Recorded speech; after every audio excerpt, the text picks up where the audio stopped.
ಬಳ್ಳಾರಿ ಜಿಲ್ಲೆ ಕಂಪ್ಲಿ ತಾಲೂಕು ಶ್ರೀ ಕ್ಷೇತ್ರ ಕಲ್ಮಠ ಕಂಪ್ಲಿ ಮಹಾಜನ್ ಸಭೆಗೆ ಕರೆ ನೀಡಿದ್ದರು. ಶ್ರೀ ಕ್ಷೇತ್ರ ಕಲ್ಮಠ ಅಧ್ಯಕ್ಷರಾದ ಶ್ರೀ ಪ್ರಭು ಮಹಾಸ್ವಾಮಿಗಳು ಹಾಗೂ ಟ್ರಸ್ಟ್ ವತಿಯಿಂದ ಸಾರ್ವಜನಿಕವಾಗಿ ಮಹಾಜನ ಸಭೆ ಕರೆದು ಸುದ್ದಿಗಾರರೊಂದಿಗೆ ಮಾತನಾಡುತ್ತಾ ಅಭಿವೃದ್ಧಿ ಸ್ವಲ್ಪ ಮಟ್ಟಿಗೆ ಆಗಿದೆ, ಇನ್ನು ಮುಂದೆ ಹೆಚ್ಚಿನ ಮಟ್ಟದಲ್ಲಿ ಶ್ರಮ ವಹಿಸಿ ಮಾಡುವೆವು ಎಂದು ಅಧ್ಯಕ್ಷರು ತಿಳಿಸಿದರು. ಕಾರ್ಯಾಧ್ಯಕ್ಷರಾದ ಶಿವಶಂಕರ ಗೌಡರ್ ಶ್ರೀ ಕ್ಷೇತ್ರ ಕಲ್ಮಠ ಕಂಪ್ಲಿ ವತಿಯಿಂದ ಕರ್ನಾಟಕ ರಾಜ್ಯ ರಸ್ತೆ ಸಾರಿಗೆ ನಿಗಮದವರೆಗೆ ಬಸ್ ನಿಲ್ದಾಣಕ್ಕಾಗಿ 2 ಎಕರೆ ದಾನವಾಗಿ ಕೊಟ್ಟಿದ್ದ ಬಸ್ ನಿಲ್ದಾಣಕ್ಕೆ ಕಲ್ಮಠದ ಹೆಸರು ಇಡುವುದಾಗಿ ರಸ್ತೆಯ ಮುಂಭಾಗದಲ್ಲಿ ಮಳಿಗೆಗಳನ್ನು ಕಟ್ಟಿಸಿ ಅವುಗಳಿಂದ ಆದಾಯ ಶ್ರೀಮಠಕ್ಕೆ ಬರುವಂತೆ ಮಾಡಿರುವುದಾಗಿ ತಿಳಿಸಿದರು. ಶ್ರೀ ಕ್ಷೇತ್ರ ಕಲ್ಮಠದಲ್ಲಿ 2 ಕಮಿಟಿಗಳಿದ್ದರೂ ಶಿಕ್ಷಣ ಕ್ಷೇತ್ರದಲ್ಲಿನ ಅಭಿವೃದ್ಧಿಯು ಹಲವಾರು ವರ್ಷಗಳಿಂದ ಹಿಂದುಳಿದಿರುತ್ತದೆ. 1990ರ ದಶಕದಲ್ಲಿ ಪ್ರೌಢಶಾಲೆ ಪ್ರಾರಂಭಗೊಂಡಿತ್ತು. ಮುಂದಿನ ಪದವಿ ಪೂರ್ವ ಕಾಲೇಜು ಕುರಿತಾದ ಪ್ರಯತ್ನವಿಲ್ಲ. ಪ್ರಾಥಮಿಕ ಶಾಲೆ 2011ರಲ್ಲಿ ಪ್ರಾರಂಭಗೊಂಡಿತ್ತು. ಸುಮಾರು 290ರಿಂದ 310 ವಿದ್ಯಾರ್ಥಿಗಳು ದಾಖಲಾತಿ ಇರುತ್ತಿತ್ತು. ಈಗ ಕೇವಲ 30ರಿಂದ 40 ವಿದ್ಯಾರ್ಥಿಗಳ ಹಾಜರಾತಿ ಇದೆ. ಇದರ ಬಗ್ಗೆ ಗಮನ ಹರಿಸದೇ ಇರುವುದು ಕಮಿಟಿಗಳ ನಿರ್ಲಕ್ಷ್ಯತೆಯನ್ನ ತೋರುತ್ತದೆ. ಐಟಿಐ 1997ರಲ್ಲಿ ಪ್ರಾರಂಭವಾಗಿದ್ದು 1 ಯೂನಿಟ್ ಎಲೆಕ್ಟ್ರಿಷಿಯನ್ ಹಾಗೂ ಫಿಟ್ಟರ್ 1 ಯೂನಿಟ್ ಇದ್ದು ಬೇರೆ ಟ್ರೇಡ್ಗಳ ಅಭಿವೃದ್ಧಿ ಹೆಚ್ಚಿನ ಯೂನಿಟ್ ಬಗ್ಗೆ ಗಮನ ಹರಿಸಿಲ್ಲ ಎನ್ನುವುದು ಕಂಪ್ಲಿ ಜನತೆಯಲ್ಲಿ ಕಂಡುಬಂದ ವಿಷಯ.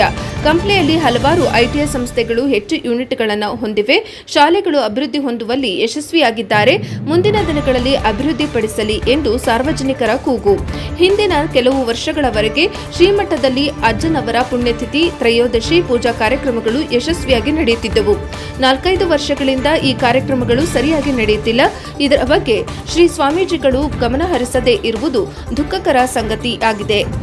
ಈ ಸಭೆಗೆ ಮುಖಂಡರಾದ ಜಿ ಲಿಂಗನಗೌಡರ್, ಸಜ್ಜದ ಸಿದ್ದಲಿಂಗಪ್ಪ, ಹೊಸಕೋಟಿ ಜಗದೀಶ್, ಚಂದ್ರೇಗೌಡ, ರೈತ ಸಂಘದ ಅಧ್ಯಕ್ಷ ಬಳೆ ಮಲ್ಲಿಕಾರ್ಜುನ್, ಅಳ್ಳಳ್ಳಿ ನಾಗರಾಜ್, ದೊಡ್ಡ ಬಸಪ್ಪ, ಟಿಎಚ್ಎಂ ವೀರಭದ್ರಯ್ಯ ಸ್ವಾಮಿ, ಕೊಟ್ರೇಶ್ ಗೌಡ ಮುಂತಾದ ಅನೇಕ ವೀರಶೈವರು ಶಿವಪ್ರಸಾದ್ ಭಾಗವಹಿಸಿದ್ದರು. ವರದಿ ಸಚ್ಚಿದಾನಂದ ಹಿರೇಮಠ್, ಎನ್ಕೆಎಸ್ ಟಿವಿ4 ಕಂಪ್ಲಿ. ಶಿಕ್ಷಣ ಸಂಸ್ಥೆ ಅಭಿವೃದ್ಧಿ, ದಾಸೋಹ ಅಂತ ಮೂಲಭೂತ ಸೌಕರ್ಯಗಳ ಕೊರತೆ ಇವುಗಳನ್ನು ನಿಭಾಯಿಸೋದು ಒಂದು. ಎರಡನೇದು ಸುಸಜ್ಜಿತವಾಗಿ ಮಠದ ಕಾರ್ಯಕ್ರಮಗಳು ಕೆಲಸ ಕಾರ್ಯಗಳು ನಡಿಬೇಕು ಅನ್ನೋ ಒಂದು ಉದ್ದೇಶಕ್ಕಾಗಿ ಈ ಮಹಾಜನ ಸಭೆಯನ್ನು ಕರೆದಿದ್ದು. ಈ ಮಹಾಜನ ಸಭೆಯಲ್ಲಿ ವಿಷಯಾಂತರವಾಗಿ ಹೌದಲ್ರಿ, ವಿಷಯಾಂತರವಾಗಿ ಇದು ಅಷ್ಟಕ್ಕನೇ ಇದು ಮೊಟಕಾತಿದ್ದು ಪೂರ್ಣ ಇದು ಆಗಲಿಲ್ಲ. ಪೂರ್ಣ ಈ ಸಭೆ ಉದ್ದೇಶ ಮತ್ತು ಪತ್ರಿಕೆ ಪ್ರಕಾರ ಇದು ಪೂರ್ಣ ಆಗಲಿಲ್ಲ. ಆನಂತರ ಮತ್ತು ಮುಂದಿನ ದಿನಗಳಲ್ಲಿ ಮತ್ತೆ ಪುನಃ ಇದನ್ನಪ್ಪ ತಿಳಿಗೊಳಿಸಿ ಇದಕ್ಕೆ ಬಂದು ಕಾಯಕಲ್ಪ ಕೊಡ್ಲಿಕ್ಕೆನಪ್ಪ ಅಂತಂದ್ರೆ ಸಮಾಜದೊಂದಿಗೆ ಟ್ರಸ್ಟಿಯರೊಂದಿಗೆ ಏನಪ್ಪ ಅಂತ ಇದನ್ನು ಊರ್ಜಿತ ಸ್ಥಿತಿಗೆ ಒಯ್ಯಲಿಕ್ಕೆ ಪ್ರಯತ್ನ ಮಾಡ್ಯಾರ. ಅಭಿವೃದ್ಧಿ ಮಾಡ್ಯಾರ. ಮುಂದೆ ಮಳೆಗಳು ಇದ್ದಿಲ್ಲ ನಾವು ನೋಡ್ಲಿಕ್ಕೆ. ಮಳೆಗಳೆಲ್ಲ ಅಭಿವೃದ್ಧಿ ಆಗ್ಯಾವ. ನೀವು ಮಾಡಿರೋ ಅವ್ರು ಮಾಡಿರೋ ನಮಗೆ ಗೊತ್ತಿಲ್ಲ. ಬುದ್ಧಿ ನಾನು ಹೇಳೋದು ಕೇಳ್ರಿ, ನಾನು ಹೇಳೋದು ಎಲ್ಲರೂ ಸೇರಿ ಮಾಡಿರಿ ಅಂತ ಹೌದು. ಬಿಲ್ಡಿಂಗ್ ಹೊಸ ಕಮಿಟಿ ಆದ್ಮೇಲೆ ಸ್ಕೂಲ್ ಬಿಲ್ಡಿಂಗ್ ಆಗೈತಿ, ಈ ಕಡೆ ಏನಪ್ಪ ಅಂತಂದ್ರೆ ಬಿಲ್ಡಿಂಗ್ ಆಗೈತಿ. ನಾನು ನಿಮಗೆ ಒಂದೇ ಕೇಳೋದು ಕಾರ್ಯಕ್ರಮಕ್ಕೆ ಅದೇ ರೀತಿಯಾಗಿ ಮುಗಿಸುವ ಸಮಾಜದವರು ಎಲ್ಲ ಆಗಮಿಸಿದ ಅವ್ರಿಗೆ ಅಭಿನಂದನೆಗಳು. ಅದೇ ರೀತಿಯಾಗಿ ಇವತ್ತು ಮಹಾಜನ ಸಭೆ ಕಂಪ್ಲೀಟ್ ಆಗಲಿಲ್ಲ. ಕೆಲವೊಂದು ಡೈರೆಕ್ಟರ್ ನಮ್ಮಲ್ಲಿ ಬರಬಿದ್ದರು. ಹಂಗಾಗಿ ಕೆಲವರು ಶ್ರೀಶೈಲಕ್ಕೆ ಶೃಂಗೇರಿಗೆಲ್ಲ ಹೋಗಿದ್ದಾರೆ. ಹಂಗೋಸ್ಕರ ಭಾಳ ಜನ ಕಡಿಮೆ ಇರೋದಕ್ಕೋಸ್ಕರ ಲೆಕ್ಕ ಬುಕ್ಕ ಏನಿದೆ ಎಲ್ಲ ಓದಿದ್ದಾರೆ.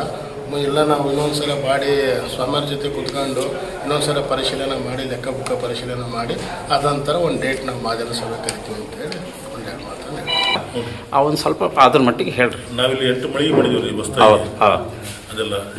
ಮತ್ತು ಇಲ್ಲಿ ಶಾಲೆ ಒಂದು 5 ಶಾಲೆ ಮಳಿಗೆಗಳು ಬಿದ್ದು ಅವು ಕೂಡ ಅಭಿವೃದ್ಧಿ ಆಗಿದ್ದಾವೆ. ನಮಗೆ ಟೈಮ್ ಇರೋದು 3 ವರ್ಷದ ಮಾಡಿದ್ದೀವಿ ನಾವು. ಈ ಭೂಮಿ ಇರೋದು ನಮ್ಗೆ ಇನ್ಕಮ್ ಬರೋದು ಒಂದು ವರ್ಷಕ್ಕೆ 5 ಲಕ್ಷ ಬರ್ತೀವಿ ಇನ್ಕಮ್. ಒಂದು ಸ್ವಲ್ಪ ಬಾಡಿಗೆ ಬರ್ತಿದ್ವು ಅದರಲ್ಲೇ ಮಾಡಿಕೆ ಅಂದರೆ ಶಾತವಾಯಿಂದ ಒಂದು 3 ಲಕ್ಷ ಬರ್ತೀರಿ.